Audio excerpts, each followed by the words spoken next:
क्या कोई जन्म देने वाली मां को मार सकता है? क्या कोई पालन पोषण करने वाले पिता को मार सकता है? कोई इतना निर्दयी कैसे हो सकता है?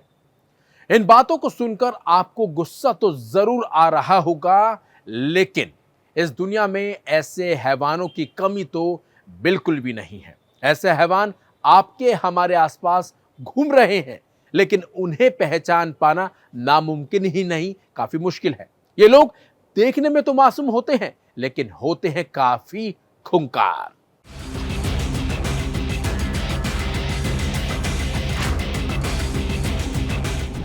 यकीन नहीं होता है तो गौर से शख्स को देख लीजिए, जिसका नाम है अम्बेश कुमार, जो देखने में तो काफी मासूम लग रहा होगा, लेकिन यकीन करिए ये वही जल्लाद बेटा है जिसने अपने माँ बाप को मौत की नींद सुला दिया। ये वही बेटा है जिसने अपने माँ बाप को काट डाला। नमस्कार, मैं प्रशांत रोहिला और आप देख रहे हैं क्राइम कथा। आज हम आपको अपनी क्राइम कथा में बताएंगे जौनपुर के इस जल्लाद बेटे की करतूत, जिसने चंद पैसों और अपनी मोहब्बत के लिए अपने माँ बाप को ही ना सिर्फ जान से मार दिया, बल्कि उनके शवों के टुकड़े टुकड़े कर कर उन्हें नदी में फेंक डाला।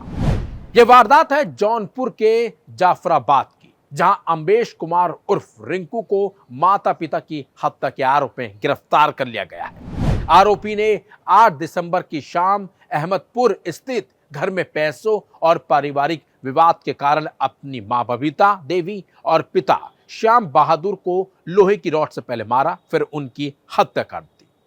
उसने गिरफ्तारी से बचने के लिए शवों को आरी से कई हिस्सों में काटा और फिर उन्हें बोरों में भर दिया और फिर कार से ले जाकर गोमती और सई नदी में उन शवों को फेंक दिया, ताकि इस वारदात से वो बच सके, पुलिस की गिरफ्त से बच सके। पुलिस की गिरफ्त में आए जल्लाद बेटे अम्बेश कुमार की कहानी सुनकर हर कोई हैरान है।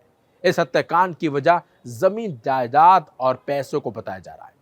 इस घटना को लेकर पुलिस जैसे जैसे पड़ताल कर रही थी, कई चौंकाने वाले खुलासे भी होते जा रहे थे। पुलिस अधीक्षक जो है अपर पुलिस अधीक्षक आयुष श्रीवास्तव, उन्होंने बताया कि आरोपी अम्बेश कुमार ने घटना को अंजाम देने के बाद अपनी बहनों को बताया कि माँ बाप नाराज होकर कहीं चले गए हैं। बीते यानी कि 13 दिसंबर को बहन वंदना ने जाफराबाद थाने में शिकायत की तो पुलिस ने जांच शुरू की, जिसके बाद पुलिस ने इस मामले में इस शख्स को गिरफ्तार किया, यानी कि उसे हिरासत में लिया और फिर जब उससे पूछताछ की तो सब कुछ सामने आ गया और सभी के पैरों तले जमीन खिसक गई। रेलवे से रिटायर मृतक शख्स को कभी यकीन नहीं था कि उसका बेटा उसी की हत्या कर देगा, उसका बेटा उसकी पत्नी की हत्या कर देगा, यानी कि अपनी मां की हत्या कर देगा। लेकिन यह सच है।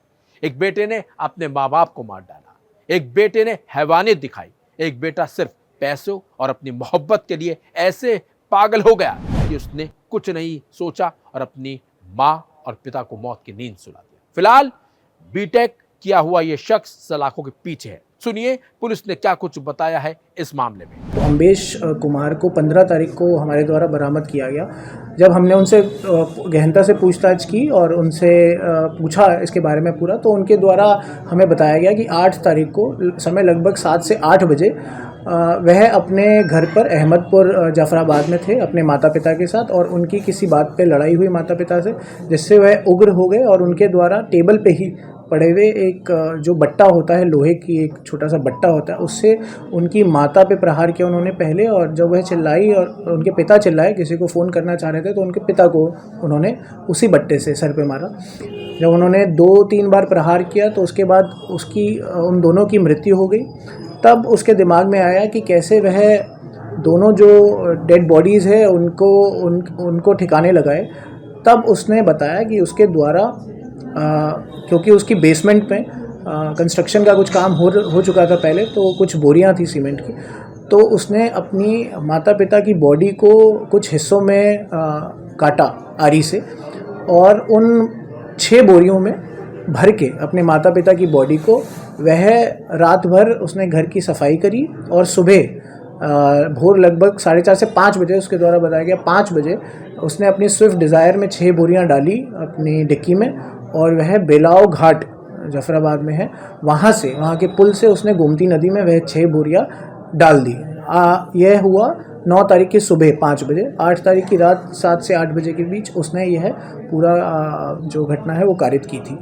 इसके बाद वह इधर उधर गया, वो उसके द्वारा बताया गया वो बनारस या जौनपुर दोनों जगह गया और भटकता रहा, घाटों पे गया, और उसके बाद वो वापस जौनपुर आया। तब उसको ट्रैक किया पुलिस द्वारा और उसको तब हमारे द्वारा उसको पूछताछ के हेतु अपनी हिरासत में लिया गया। मोटिव उसने पारिवारिक कलह और पैसों के रीज़न बताए हैं। मेन रीज़न उसके द्वारा यही बताया गया कि उसके बीच में पारिवारिक कलह था। उसने शादी बाहर करी थी, लव मैरिज, और उसके बाद उससे भी लेकर उसके माता पिता और उसमें कुछ कहासुनी हो रही थी। तो उस कहासुनी में ही वह उग्र हो गया और पैसों की भी बातें चलती रहती थी। उनके माता पिता के बैंक अकाउंट में कुछ पैसे थे जो जिनके बारे में भी वह जिक्र कर रहा था। तो पैसे और पारिवारिक कलह जो मेन बात उसके द्वारा बताई गई है। बहनों को पैसा देने की बात सामने आ रही है, बहनें प्रॉपर्टी में हिस्सा मांग रही थी। देखिए, उसके द्वारा ऐसा कुछ नहीं बताया कि बहनें मांग रही थी। उसकी जो प्रॉब्लम थी वह सिर्फ उसके माता पिता और उसकी थी। बताया जा रहा है कि जून में ही श्याम बहादुर रेलवे से रिटायर हुए थे। अम्बेश ने 5 साल पहले कोलकाता में ब्यूटी पार्लर चलाने वाली मुस्लिम लड़की से शादी कर ली थी।